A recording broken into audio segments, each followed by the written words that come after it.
Welcome to episode 5 of the Shay Risque podcast. Um, I am your host, Mark, and with me, as always, is the very lovely Carissa. Hello. Um, Today, we are going to basically just have a show where we're just going to review one of our favorite movies that we enjoyed together, the story of O. Oh, that's an awesome movie. Yeah, we watched it. I don't remember a couple of years ago, and it kind of it kind of stuck with us, even though it is very dated. You can tell that it was from the 70s, but it is a very excellent movie with a pretty decent no a story. Um, but before we get into that, we need to take care of some business, and that business is where you can find our show. Um, if you have a Windows phone, you can just go to the podcast section. You can find us on YouTube. Um, just go to youtube.com/Shay Risque. You can find us on Facebook, facebook.com/Shay Risque Podcast. You can find us on iTunes. You can find us on Stitcher. Um, Basically, you can just find us if you have any kind of podcasting app. Just do a search for Shay Risque, and you can find us on at shayrisque.com. We post every episode there, and I maintain a a blog there where I try to post daily. Um, I post articles that I have that I have written about the lifestyle, and I post articles that other people have written that I think that others should in fact read. Um, Lately, I've been posting stuff about the about the openness of people who um, how they're so single minded in their pursuit of sex, and how sex can involve many different things. Um, and we cannot forget about our sponsors. If you go to Shay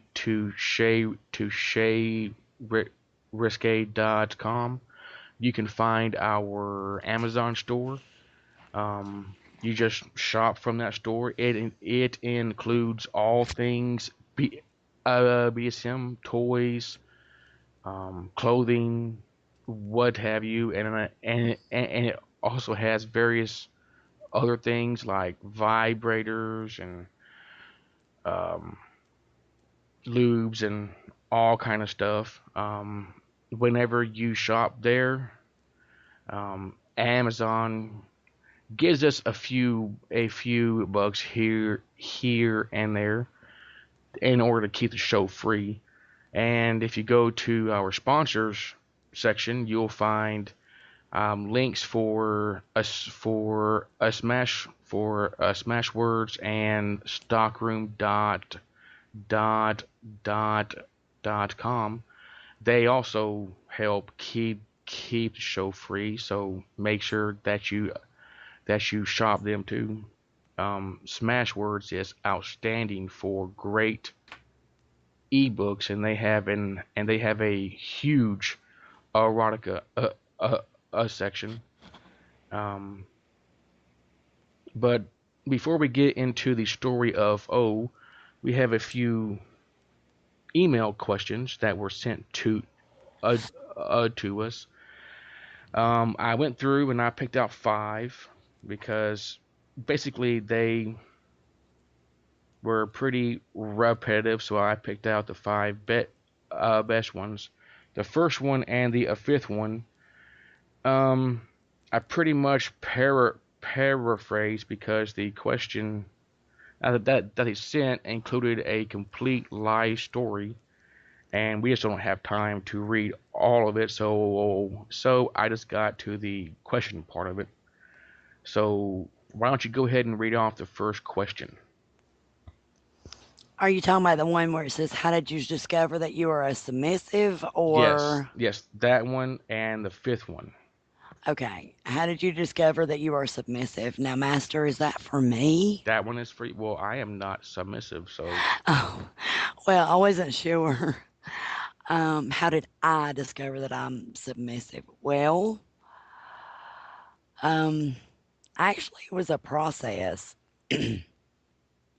Forgive me, I'm still very hoarse. It was a process, I guess, that Master started um, early on in our relationship. He was, Master was very inquisitive and asked me questions that I had never considered. And yeah, I'm not the kind of person to be, well, let's just say this. I've spent the vast majority of my adult life searching for answers and learning to be self aware, that type of thing. But I had not come across anything really of a sexual nature.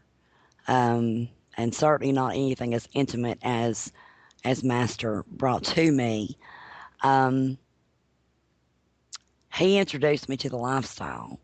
And in the beginning, I was just like, oh, no, no, no, no, this is not me. This is, whatever. But as Master began to, really delve into what makes me, me, we both discovered that I am, I have a tendency towards being submissive if, and this is a huge if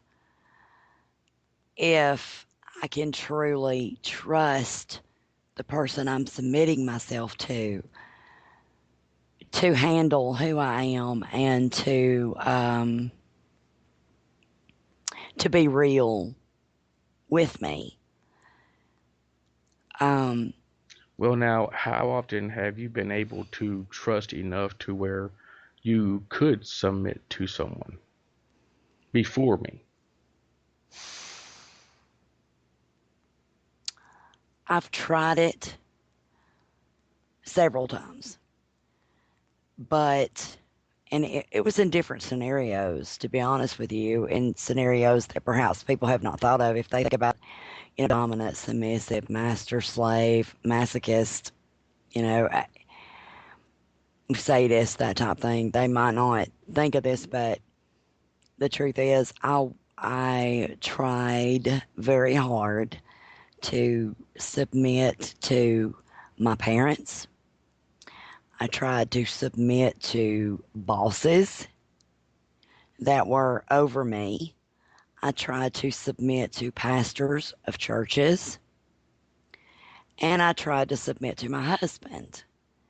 Probably, Ex-husband.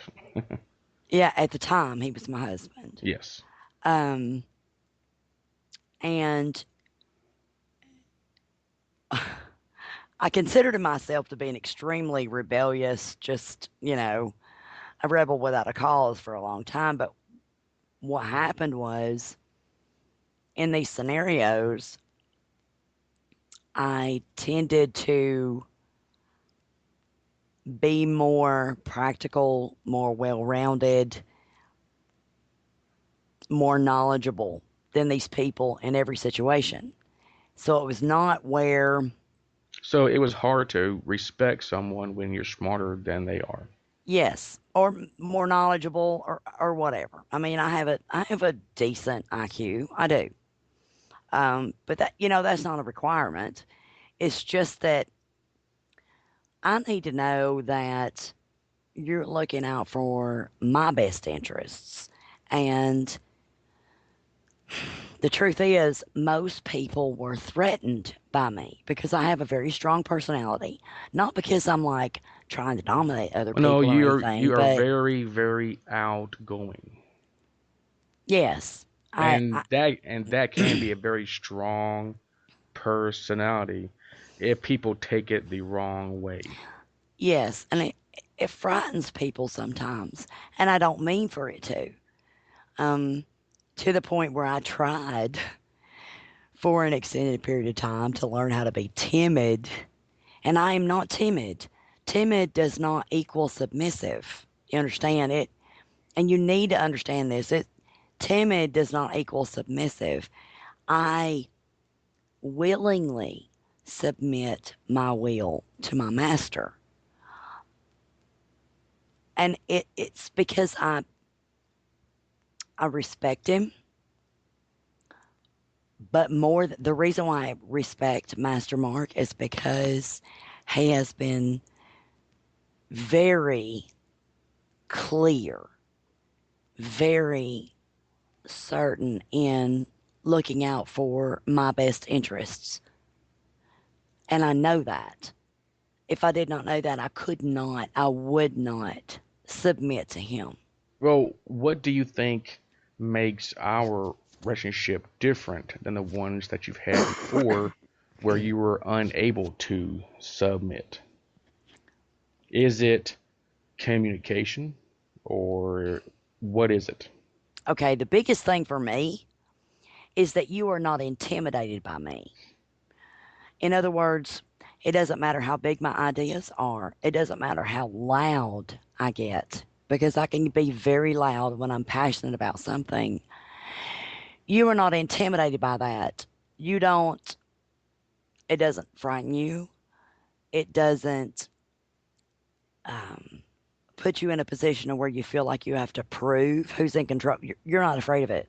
You're not afraid of Well, me. well, I just take you by the hand and smack your butt. That's what I do.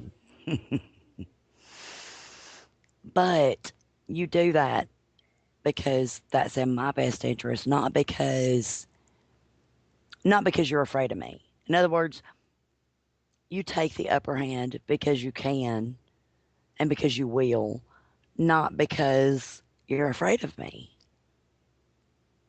And that's huge because if you have a strong personality, if you're outgoing, if you're intelligent, if you're a go-getter, people are afraid of you, and people that are afraid of you are not your friend. Well, they are also people that you will be unable to submit to because they are afraid of you because they might either try to break you down or bring you down or um, because they also feel inferior and you can never have someone that is over you if they feel inferior to you. Exactly. Exactly. And I'm just speaking from my own experience, and that is that I'm very, very happy to be in a relationship with someone who is not intimidated by me because that's not what I'm about. That's not anything I've ever wanted. I hate people that intimidate other people. You know, that's not what I'm about. But over the course of my life, I have found that inevitably I intimidate people just being me, and I don't intimidate my master.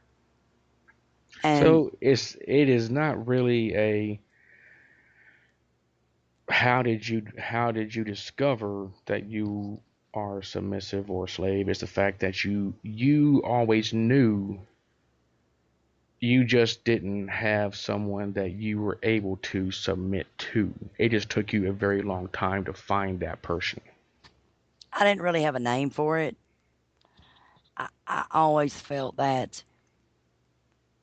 as a wife, as a woman, that best case scenario was to be able to submit to someone in authority over me. And I've just never been able to find somebody that I could do that with. Right. Well, that's probably the best answer that you can give to that question because, I um, guess I went all the way around the world. I'm well, sorry. no, no, no, it was actually very, very good. The problem with that question is you will know very early on, you know, in your early teens or even be afore that if you are submissive or if you are a dominant. True. And I think honestly that people get mixed up about what submissive looks like. They think it looks like shy or, Well, that really quiet, and that's not me. shy is just a personality trait. Right. Um, Right. and timid is someone who is afraid. Um, And that's not the same as submissive. well, no, I mean you can be the corporate career woman and be in charge at work, but when you come home to your man, you are submissive to your man, which is basically what you are now. I mean, when you are working, you are large and in charge, and but whenever you're with your master, you are slave. Yes. Um, And it took me a while to kind of to reconcile those things too. I don't know if anybody cares about that or not. Nobody's really asked that question, but it well, did take me a go while, on. didn't I it, mean, Master? It. do it. I mean, you know what I'm talking about, right, Master? I mean, Yes. you remember because I had a really hard time like trying to because you and I work together on some things. I mean, I do internet marketing and you build the websites. And there are times when, I come to you and I'm all business and I'm like, the customer wants blah, blah, blah, blah, blah, blah, blah, blah, blah. And, how do I switch gears from telling you, okay, we need blah, blah, blah, blah, blah, to being submissive? And really, what I've learned is, and Master, of course, obviously, feel free to correct me here.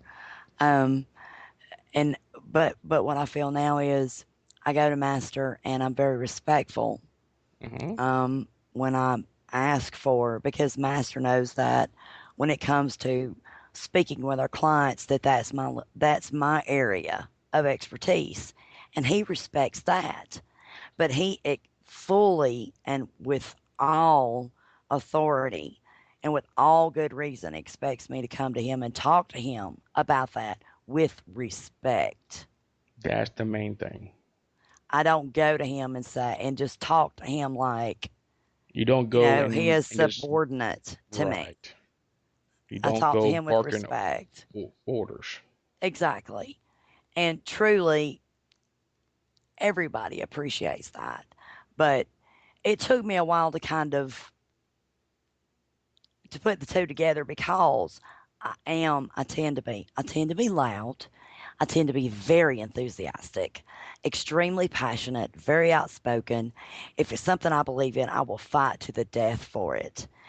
And yet I find myself desperately, desperately, desperately craving a man to whom I can submit. And I found him.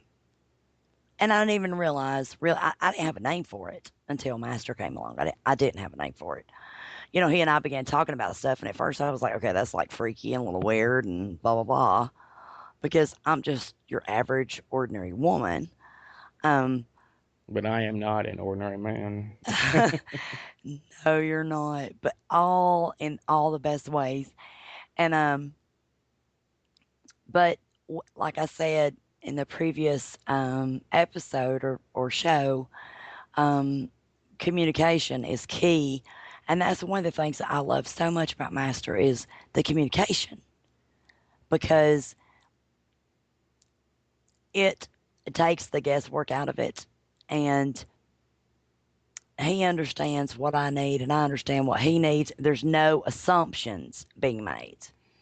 Well, Whereas, assumptions are very dangerous. yes, and don't you think, Master, that people think, well, I'm dominant and I'm submissive, and they make assumptions, Well, as to how it's supposed to be. Do you think that, Master? I think that most people, when they try to be in this type of relationship, they try to get involved before they actually know themselves. So what happens is that they don't know they cannot effectively communicate what they need. And you have to be able to communicate what each other needs. And then those two people can meet in the middle and provide the needs that the other has to have. But I think that most people just jump right in with both feet before they actually learn themselves and what they actually need. Um, Yeah. and therefore there's a whole lot of guesswork. The other person's trying to guess at what the master or the sub wants, and it's like, well, that's not what I wanted. Well, what do you want? I don't know. Well, if you are in a master slave relationship, I don't know is not going to cut it. No, it's not. And it may take a lot of talking to figure out what you want, because I mean, honestly, I have to give kudos to Master because he was so patient with me. Well, hell, we He would asked talk me for so many days and questions. days and days at a time, take a break and talk days and days and days. I mean, Yes. Yes, and we would be like, it was just Master was very, very concerned about my well-being and about what I needed and wanted. And I mean, I do think that's rare. And if you found that, then bless you. And if you haven't, don't be afraid to ask questions. well, no, um, no, the sub slash slave should never be afraid to ask questions. Oh, say that That again. Say is that again, Master, that is please. so key because if it is the master's main job is to create an environment for the slave to flourish, to grow, just to be happy. And in order for her to flourish and grow, she needs to be able to ask questions and get them answered. So it is Yes, very important that he, whatever, should should be able to ask questions and get them answered in a way that he or she can understand. exactly. Because, and I say how they can understand because what might be in your head is in your head as a dominant. They cannot put themselves into your shoes and understand that. You need to make them understand it as a submissive slave. Yes, exactly. So, I mean, talking, communication, um, everything that involves being verbal with each other is extremely important. And really, that is how you are going to discover just how submissive you are. Right. Um, because there are different levels. There's a slave, and then there's a sub, and then there's a different levels in between based on your needs as a person.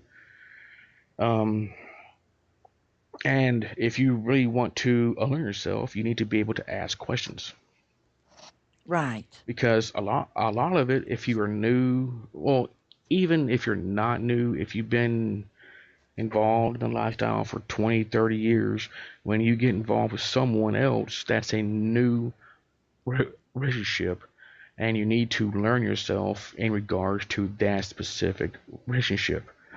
So asking questions is going to help you process that. It's going to help Exactly. you come to terms. It's going to help you figure things out. And the dominant master needs to be able to ask questions too, Right. because you both have to learn each other. Other, Otherwise, you're just going to fight each other. Exactly. Hold on, a second. All right. Well, now we're back. Let's go ahead and go on to question two. Okay, question number two. Hi, I'm fairly new to this lifestyle and honestly a little bit scared because I don't want to displease my master. My master and I are very close, and I'm allowed to speak freely with him. However, we were in love before we became master and slave, so I'm worried that I won't know how to please him. I was wondering about general rules as a slave should follow and whether or not it is okay to set boundaries as a slave. I will be grateful for any advice. Thank you. Well, I think that rules are important, period. Um, just like I said before, um, is the master's main role is to provide an environment where she's safe and she can grow and flourish in. And sometimes it's important that a master uh, have a set of rules that she needs to follow because a slave is she is a representation of her master. When the slave meets someone, she is, representing her master, and she needs to be aware of that. Um, as for boundaries, um, I think that boundaries are, if you do not trust your master completely, I think that boundaries are okay. Um, but you guys need to get to a point to where you don't have to worry about boundaries because he has proven himself to be trustworthy. Um, and boundaries are also okay if you guys are still in the stage of learning each other. Because once he learns you, he isn't going to put you in a position. Well, a good master will not put you in a position where you can have physical or emotional harm done to you. What do you think? I totally agree. Um, Boundaries are necessary when you're learning each other. Right now, um, Master and I don't have any set boundaries, and yet at the same time, he's not going to do anything that I wouldn't that I would just be like totally and completely and totally opposed to. That doesn't mean he's not going to do things that might make me uncomfortable because he knows that I would do that for him. But at the same time, if he knows me well enough to know that there might be some things that he just wouldn't do because he knows how I feel about it. So it's not really like a hard and fast boundary because between the two of us, it's like whatever you want, master. And yet at the same time, I know that he's got my best interest at heart. If it would be something that for me would traumatize me, he's not going to do it. Well, that He's not going to ask it. I mean, that's just him. well, that's also because I know you as well as I do. Exactly. So yeah, pretty much, I think that the slave needs to have rules, and they need to be personal from the master. They need to be, they don't need to be those 148 rules that are floating around the net. They are just generalized rules. They do not need to be generalized. They need to be specific to the relationship that you have.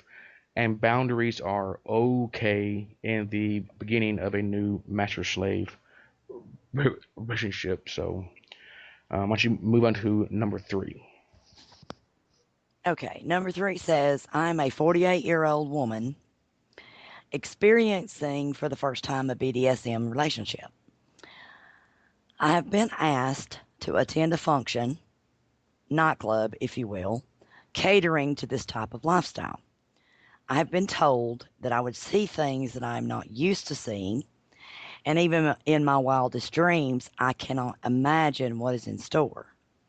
Can you give me some insight so that might help me feel more comfortable about attending? Well, um, you need to go with someone that you trust to begin with, because I remember the first time that I attended a function like that. I was 19.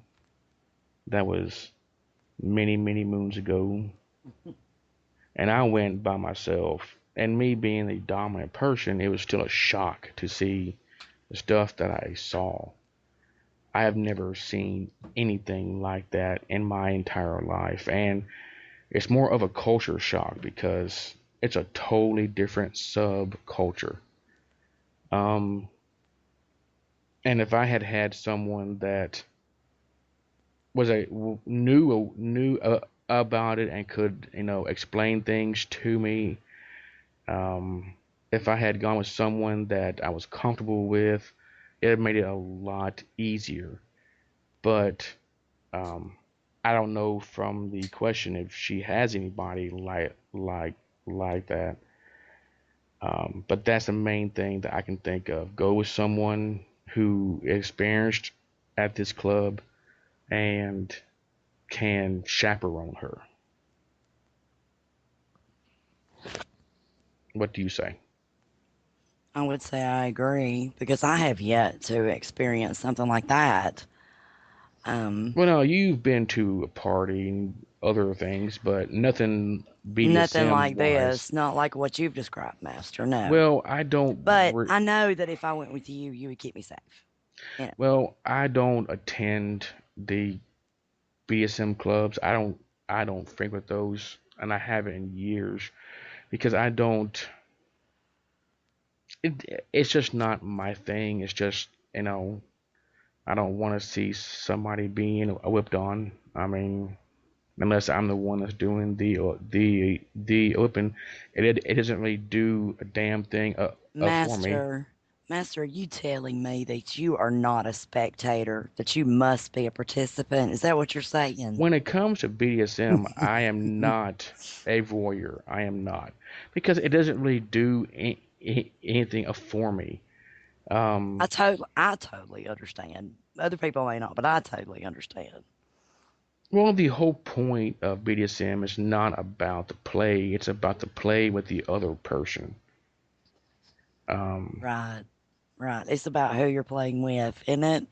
yes, and I cannot play with people that I do not know. I cannot see. I take that very seriously because there's safety involved. If you are playing with someone that you do not know how far they can be pushed, how far they can go. You don't know their body, you don't know their mind, and it is very dangerous. Especially for the one that is on the receiving end, because I mean you do not know the person that you are playing with. They could be someone that does not respect safe words. Why would you put yourself in that position? Um, Hell no. So I'm very iffy about that. Um, anyway, let's go on to number 4. Okay. I'm a young and slightly inexperienced submissive who has had two. Can you hear me? Yes. I'm sorry. I'm a young and slightly inexperienced submissive who has had two long term DOMs and a short DS relationship. I'm just starting, but I really love this lifestyle. Unfortunately, I met a boy I really like, but it seems he doesn't exactly approve of DS relationships. I'm not sure if he's weirded out by it too much. He did promise me to try, although I can already guess he wouldn't make that good a Dom. Now, I'm not sure what I can do. Try to stop being a sub for the sake of our relationship. I can't pressure anyone into a DS relationship, even disregarding that it's not exactly what I want as a dedicated sub either. Do you have any tips for me? Well, I know what I would say, but I want to hear what you have to say. Oh, I want to hear from you first. That's not wrong. There is no such thing as a wrong answer, so go ahead. Okay. All right. Well, my gut tells me, like, if you really like this guy, that is more important than anything else. And truthfully, if you are truly a submissive at heart, like in your gut, you're only going to be attracted to somebody who has at least, at the very least, the potential to be dominant. Now, does that mean he's going to fit into this like predisposed mold of what a dominant is according to the BDSM community? Not necessarily. Does that mean that he, in other words, like, don't get hung up on the preconceived ideas of what BDSM is or dominant slash submissive is. See, that is absolutely perfect. It is. Yes, what I was going to say is that when she's talking about that this person would not make a good dom, she does not understand that there is no such thing as a cookie cutter dom. A person is dominant according to who they are. Now, obviously, she is submitting already, and he is dominant enough to garner that from her. Right. That's Okay? what I see too. That's what I see. So she doesn't have to try to be this stereotypical sub. Just be herself. Exactly. And isn't that the case in everything, really, Yes. honestly? I mean, the problem with the BDSM Dom sub is that we have labels. And labels are bullshit. And Labels, in order to be accurate, need to have definitions. I mean, and for every person, there would have to be a different definition. right, but the the definition of a dom is unique to the person who is calling themselves a Right. dom. Right. So her idea of a dom is probably what she has read and what has been told that And I this mean, is she's how had a dom be behaves. Well, the two long-term doms that she has had have probably been guys who have read up on it and is behaving how other people have told him they that they should behave. You the dominant just has to be himself. A dominant is just someone that leads. They just and I lead. and to that I would add to not confuse again, because Master has already said this, but in so many words, but to not confuse like a scene with a lifestyle, Yes. right? Two totally different things. Right. And Uh, I think that may be the case here is like because the truth of the matter is there's a scene and then there's life. yes. And life is where you have to be real. You have to be who you are. Well, a scene has a beginning and an end. Yeah, and you can be anything in a scene, right, Master? Yeah, I mean, you you have a definite idea of how the scene is going to go and how it's going to start and how it's going to happen Or at least the master in the middle. does. Yes. And there's a different idea of how it's going to end. Once it ends, life picks up and keeps going on. Exactly. And it's not a fantasy. It's not something that, he's got you in chains in a castle. You got a job. He's got a job. You got kids. You got life. I mean, Yes, and you cannot sing 24/7. exactly. So, Exactly. but that's the tips that I have. It's just let him be himself, and you just be yourself, and just let the cards fall where they may.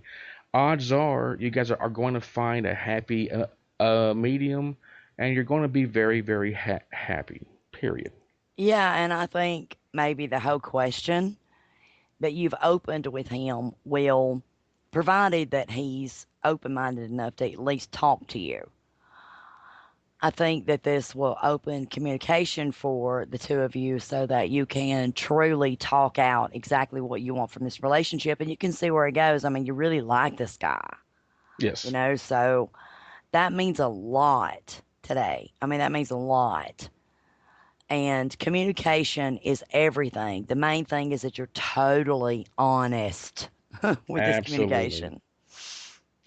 All right, let's move on to the last question. Okay, this question is supposed to be for me specifically. Yes. And it is, how do you feel about monogamy in a master slave relationship? Have you ever been shared? If so, did you enjoy it? Wow. Okay, go for it. um, I have been shared once with a couple. Um, A man and a woman.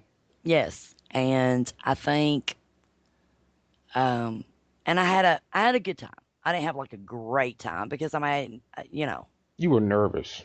yes, and truly, in order to have a really great experience sexually, somebody's got to really know you. I mean, yes, there's the unknown, there's the thrill, but it was fun and I enjoyed myself, but it didn't compare to even the most boring time with Master. I mean, it didn't even come Well, the close. difference is that we have a lot more intimacy, but what you Yeah, had, intimacy is everything to me, you but know. what you had was just sex and just for the pleasure of having sex. I mean, Right, and it was the thrill of doing something different because it was totally outside my comfort zone and totally outside of anything I'd ever done before. And what I basically did was just put myself in Master's hands and just let him handle it and did whatever he said. And that in and of itself was a thrill. It was a but you kick. also learn a lot about yourself during that time too. Oh yes, yes, yes. So I'm not. In other words, I'm not saying, "Oh no, it's awful." Blah blah blah. Don't do it.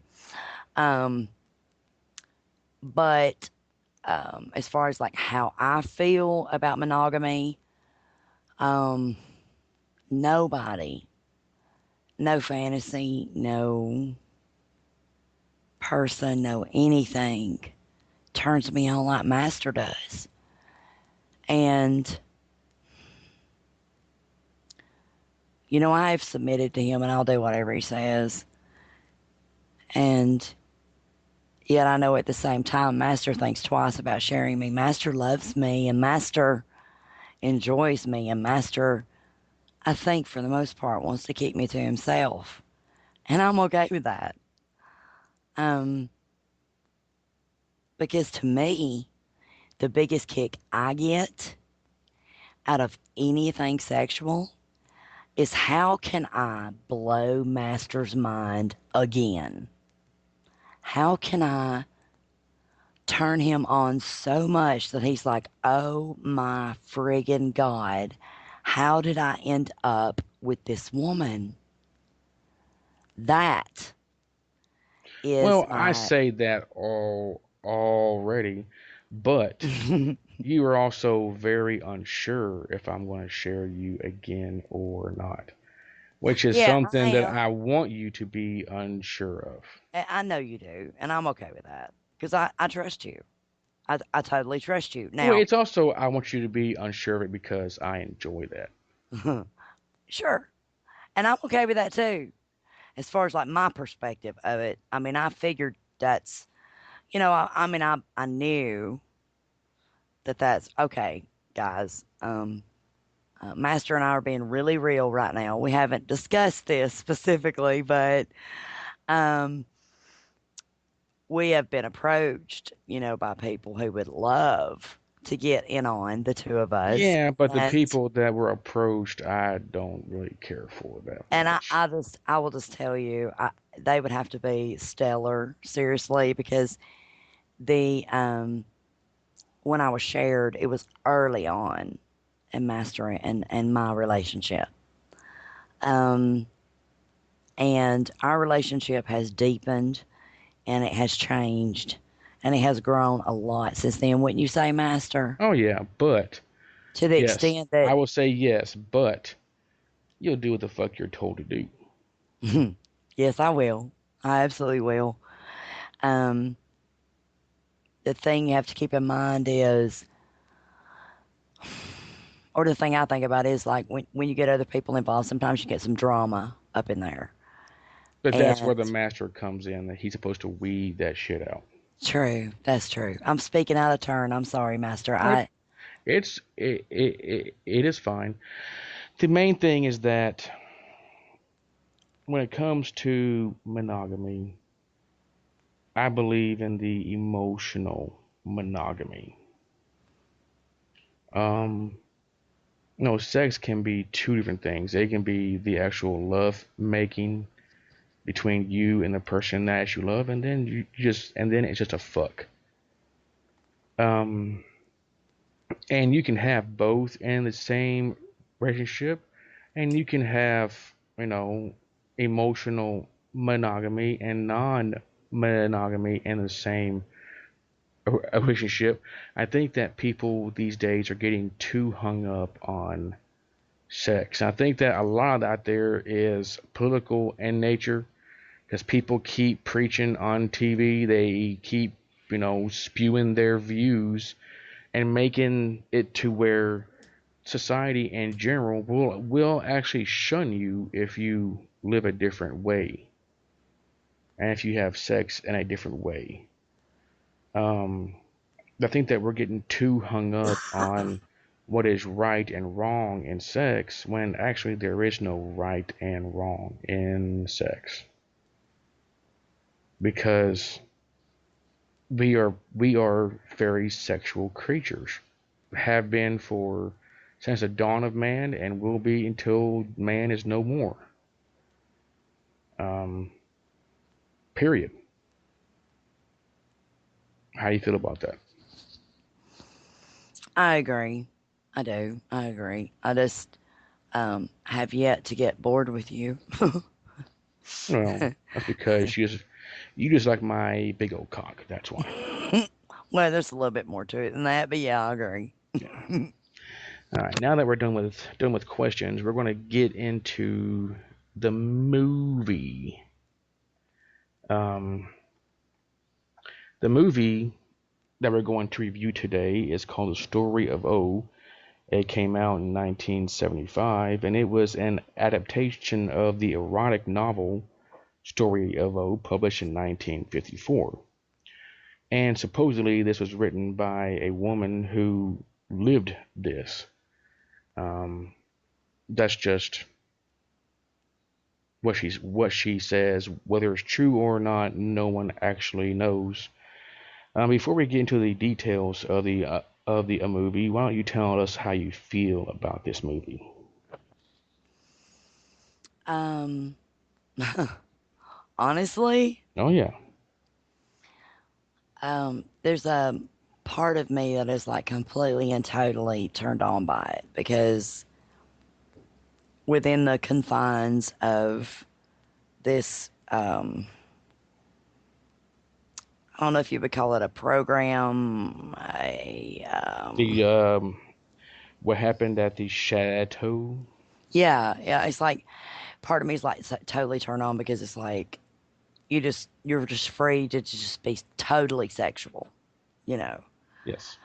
Um, and part of me is like totally turned off by it because I'm like, if it's not master, I don't want him. So it's kind of, But you are also trying the fact that she had no choice. That there is a real turn on for you, not having a choice. yes, but she did. I mean, she chose to go for it. She chose to go with it, Yeah, that's true. and short of somebody like taking you captive, which would piss me off to the extent I can't even imagine. You have a choice. But yes, but see, that is But, but, actually, but see, but that actually describes every master slave relationship it does. where she has that choice, the first choice, which is basically her last choice. Right. Do I give him complete control or not? And if you say yes, then yeah, then it's all up to him. Um, and of course, the biggest, really, honestly, and truly, the biggest thing that we're all up against is how would society view it? And of course, in this movie, she's completely free of, societal taboos. Well, if you notice, like in the opening, you know, half hour of the movie, it all takes place in a chateau in France. They are driving down in the car, and she's given a choice: do you want to continue or not? Well, they are driven out way out in the middle of BFE, and there is no society there. Right. So they're free to behave and do as they will, where she's trained. She's basically just trained to be a slave. And she's used by every guy there, you know, trained physically through, no daily, sometimes hourly whippings, and they don't have to worry about society there. Now, once she quote graduates from the chateau, and she has re-emerged into a society, she still behaves as she normally does before the chateau. She's still O, and she's only O the slave whenever she's around Renee, who was a guy that took her there. Yeah, well, her normal um, career, though, took a turn for the better because Well, she yes, was because more open. yes, but no one knew that she had gone there, Right, unless she had told somebody, which she actually did. right. But it had turned out that Renee had taken her there in order for her to ultimately serve Sir Stephen, who was his brother, I believe, right? Oh, yeah, definitely. Yeah, it was his brother. Um, so I mean, society never really viewed her as a slave. They just viewed her as the the fur the photographer. Even in the last scene where she is completely exposed to everybody at the party, she is wearing a mask. Right. So no one knows that it is her. Well, anybody at the party couldn't say anything anyway, could they?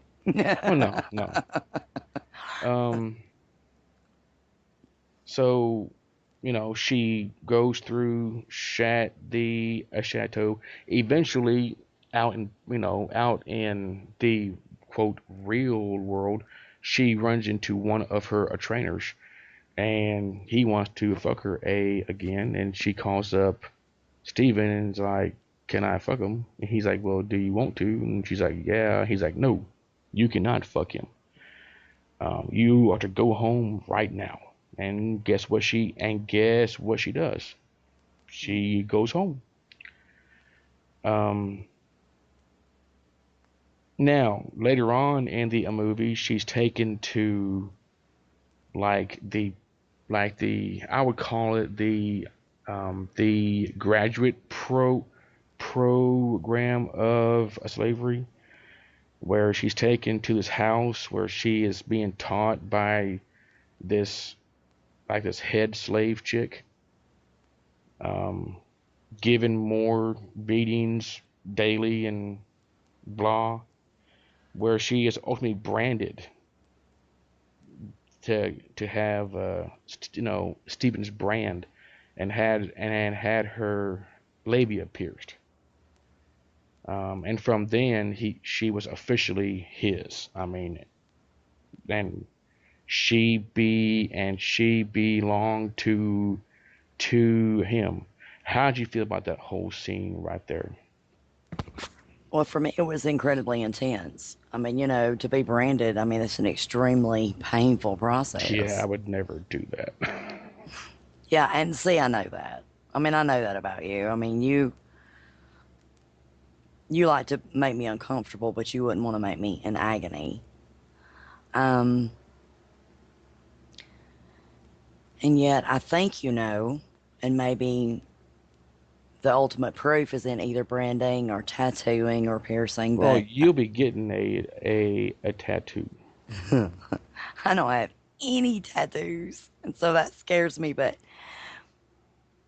I think that Master knows that I adore him and would do anything to make him understand just how much I adore him. And a lot of times there are things that masters require of slaves as a way to prove, how you really feel about them. Mm-hmm. And um, your level of submissiveness, and as well as your ability to trust the person that you're in a relationship with, I think would determine what you're willing to do and what you're not willing to do. And obviously, in the story of O, she was willing to do with whatever, and she ended up being not just one of Sir Stephen's, subs, but she ended up being his woman. Yes. You know, Well, which is his slave, yeah, which is his ultimately punk what bitch. every woman wants. Is yeah, um, I want to be yours and yours alone. And so Now, it was very now, intense, and now, Stephen does go on to share her with two other men, though. yes, he does. And how do you feel about that? I have mixed feelings about it. Go ahead. Well, part of it, I guess, is like I would not share you with anybody. Period. Yeah, but you also have to understand that there is from a slave point of view. A slave will never share her master with anybody unless she's in a poly type mode, but that's rare.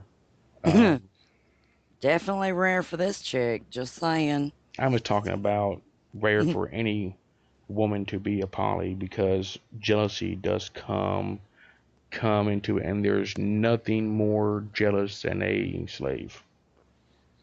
Yeah, and Master's been very clear about that from the beginning. He knows that, I would not ever want to share him. And truth is this, I know that Master would never share me with anybody if he thought for 1 second that they or the situation would threaten our relationship in any way. If he suspected even the amount of a grain of sand, he'd be like, no. Well, that's happened before. I've Because he said no to wants, people. yes, his master, more important to master than anything else is our relationship. Now, he needs to know that I would submit if he said, do this. Well, And I would. okay, do you think that that's what Stephen was trying to do to see if she would, you know, obey? To be honest with you, totally, you want me to be honest, Master? Mm-hmm. I believe that was just all about adding to the erotica of the movie. Because if you want your slave to be yours and yours alone, you're going to be very, very reticent about sharing her with anybody. Because any time alone or any time intimately that she can share with somebody else is time that she could Well, be pulled. if you think about it, the two men that he shared her with, one of them was in front of Stephen, and the other one she was alone with the man. The one that the commander was his name that he fucked her in front of him. She did not have to worry about the commander developing feelings for her. Okay, but the one Ivan that she ended up fucking alone without Stephen there, this guy wanted to be with her. Yes.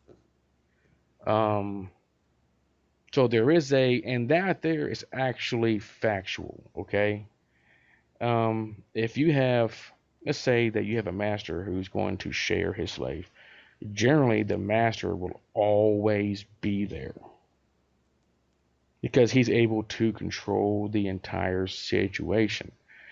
If the master allows the slave to be used without him being there, that's where drama comes in.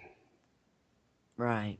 And that there is exactly what happened to O.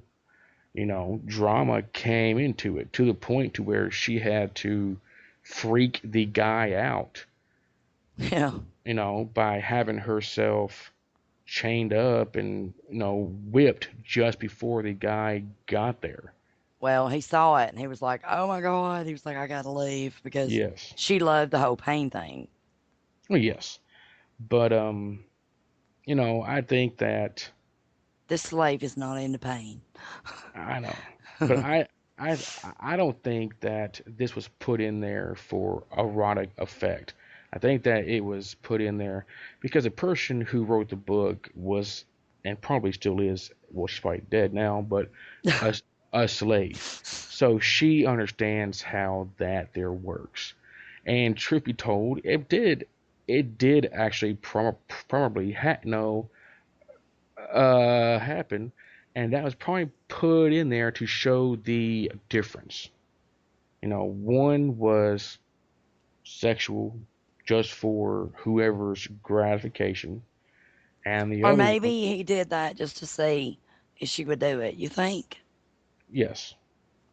Well, I think that Stephen did have her do it with the commander, just to see if she would do it, even though he was very uncomfortable with it.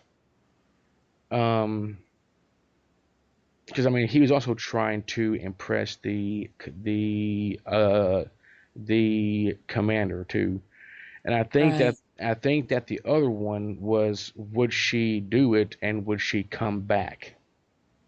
Really? Yeah, I hadn't even thought about that. But yeah, you're right. I mean, because what she was with him, it was kind of hard to tell to me from the movie, Well, even though I've she was seen it a with couple them for times. But like, she was there for a while, wasn't yeah, she? it was a whole day. And she obviously enjoyed it. Well, yes. Well, I mean, a man and a woman is going to enjoy fucking. And there is nothing wrong with enjoy getting your brains fucked out. Um, I mean All the right. I whole, just don't enjoy it from anybody else like I do you. yes, And but it's kind of that's like, it's kind of like, well, if I can't have the best, why would I even want to? Nah, only because Master says. exactly. That's the Well, only see, reason, well, because, see, the reason why a master would share his slave is because he enjoys watching his slave getting fucked. yeah, Period. right. And so therefore, she's But going I to mean, okay, enjoy so it. tell me what Master enjoys about that. I mean, why does Master enjoy that? I mean, is it Who, he Stephen? enjoys? No, but like you said, a Master would have his. Well, it really depends on the person. I mean, Some people, I mean, hell, there's a whole sect of people who are voyeurs, who Right, just enjoy watching anything. I mean, right. it don't even have to be a sexual. It can just be anything. Um, but when it comes to, sex, it's not really about match or slave when it comes to sex. I mean, it's just sex. I mean, swingers do the very same thing. Right. They enjoy watching their other person, enjoy them, them, themselves. But that's That's different from a master saying, do this. Yes, but that's just only because they have the master slave understanding. The swingers, they have an understanding that they're going to go together and fuck. Because they Um, both want it. yes. Or, I mean, hell, there's even the whole cuckolding lifestyle where, you know, the woman can fuck whoever she wants and he's there to watch. Um, there are all different types of relationships when it comes to sex that involve other people. I mean, there even people in an ordinary relationship will have a threesome, you know. Um, Hmm. so it doesn't. I view it like this right here, okay? And this is just me talking about just people in general. I think that monogamy is probably the worst thing that a couple can have because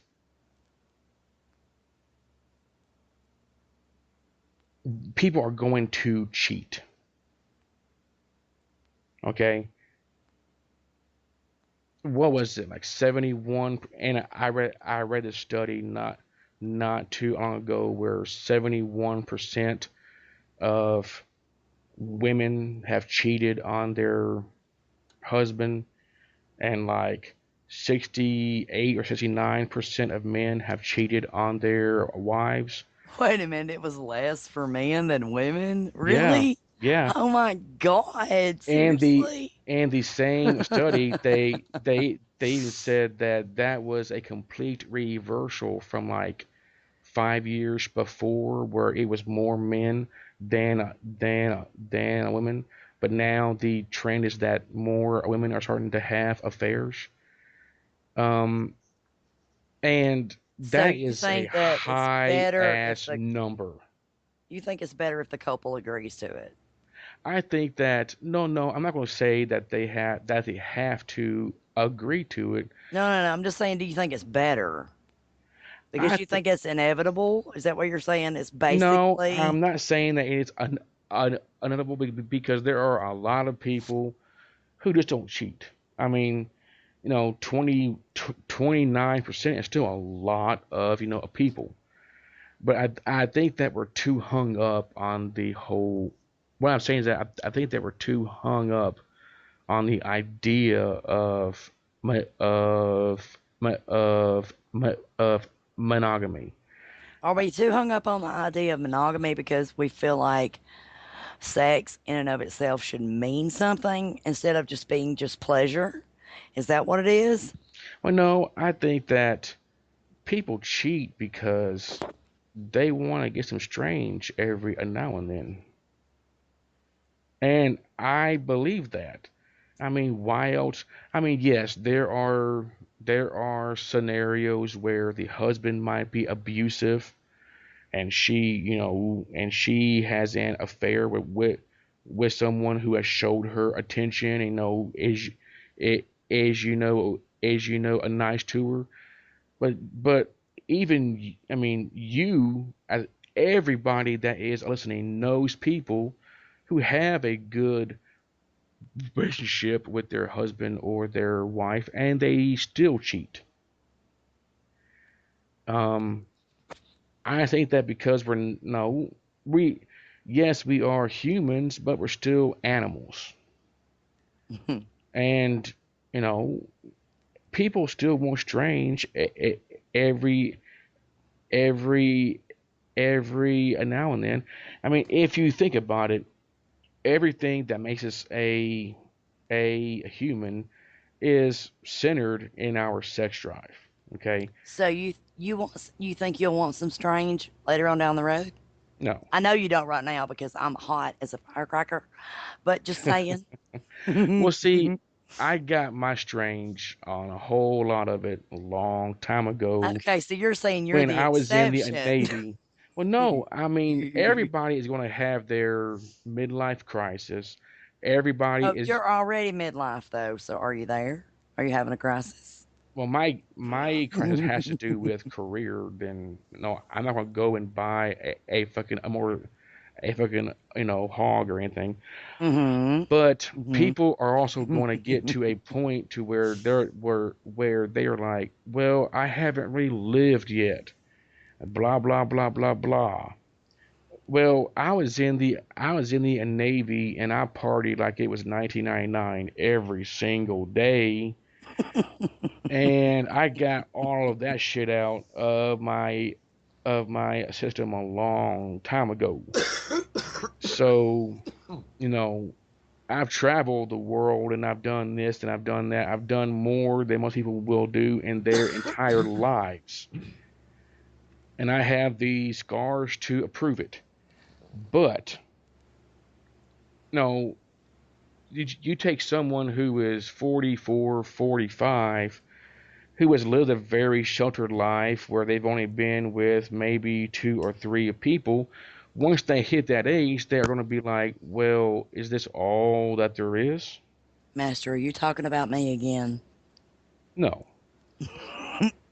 I'm 'Cause- talking about the everyday person. Gotcha. Okay. I was just Um, teasing. yes. But, and once they hit that point, that's when most people who are swingers now are in their 40s. Most people who have affairs, according to the study, are in their 40s because they just want to live. And I think that as a whole, society demonizes, people who want to live. There are women who fantasize about having two men at the same time. That's natural, but we demonize those thoughts, Right. We you know? do. We do. Yeah. And no, that's just wrong. Well, who says? Well, society Wrong does. according to who? Yeah. Yeah. Society says that it's wrong. Well, who the fuck is society? I don't know anybody named society. Um, there are women who are married who fantasize about being with a woman, but we demonize that. Right. There are men who fantasize about having two women. They're trying to bite off more than they can chew by having two women because hell, a guy can only come one time and he's done.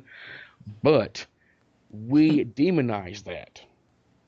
And fantasies, yes, they are fantasies, but I don't believe that they're just meant to be a fantasies because when I am on my deathbed, I don't want to say I wish I could have done more. Right. I Yeah. want to say I did as much as I possibly could with the time that I had. And you have your Christian right who says that you cannot do these things. Well, says who? You know, you gonna tell me that God is not going to love me anymore? Well, see, I'm Catholic, so I can go confess, and it's all good. So, um, that's the joys of being Catholic, people. Oh, that is so wrong. But I Yeah, understand. Yeah. but I mean, it's no, God's not going to stop loving you because you get fucked by two guys. If our God is not cruel, He did not give us a libido and then say no, you cannot uh use it. Well, then why in the fuck did He give it to us to begin with? We only say no because some guy down at the church who wants our money says no. Um, There's that. period. That's how you control society is by giving them morals and values that are not really theirs. Find out what your own morals and values are. Anyway, back to the movie. Uh, I I was We we seriously took a major rabbit trail.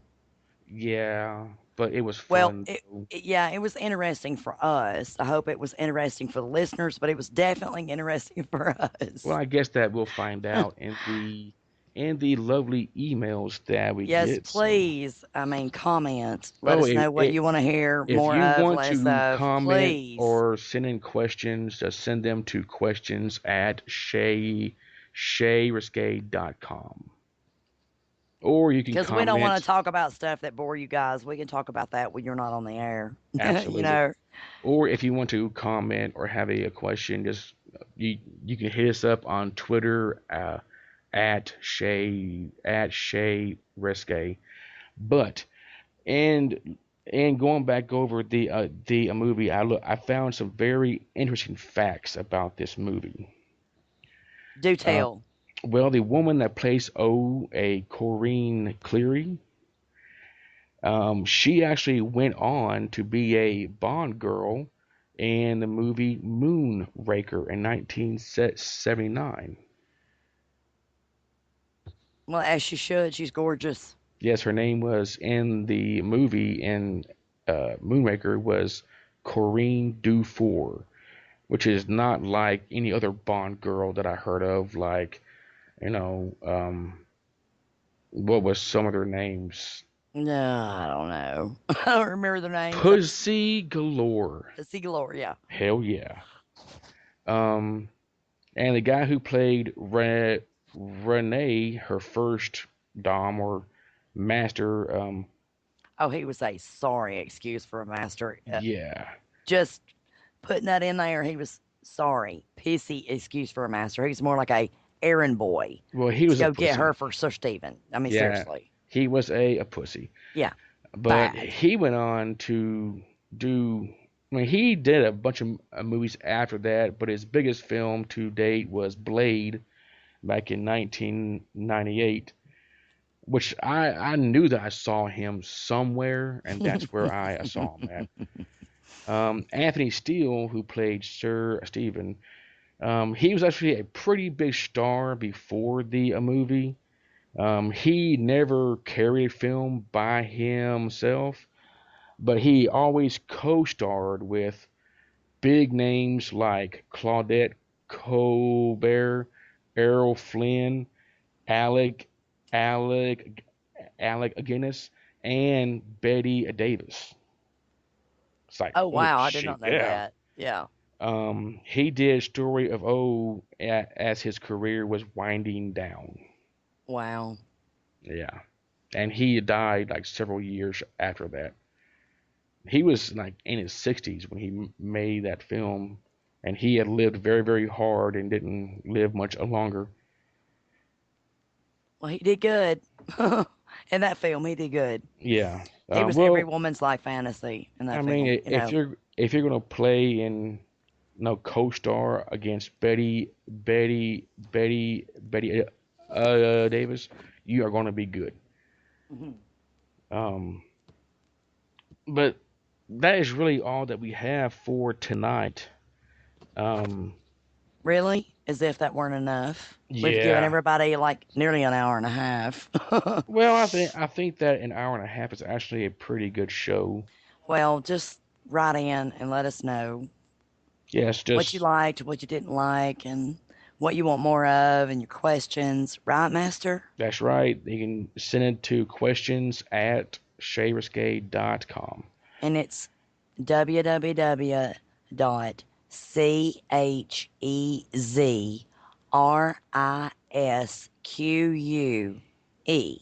Right. Dot com. www.cezrisque.com. Right.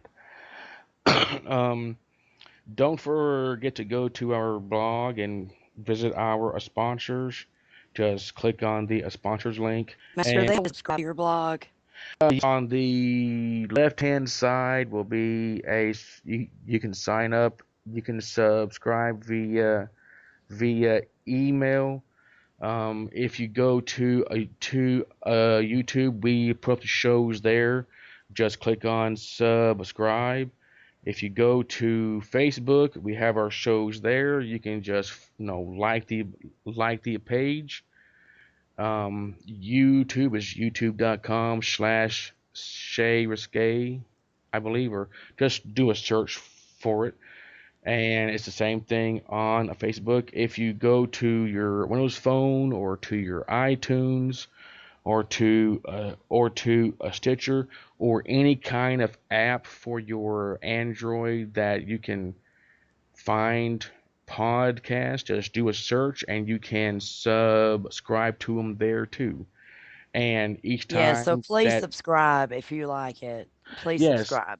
because what that does is that every time that we put up a new show, it will automatically download or post, and you can keep track.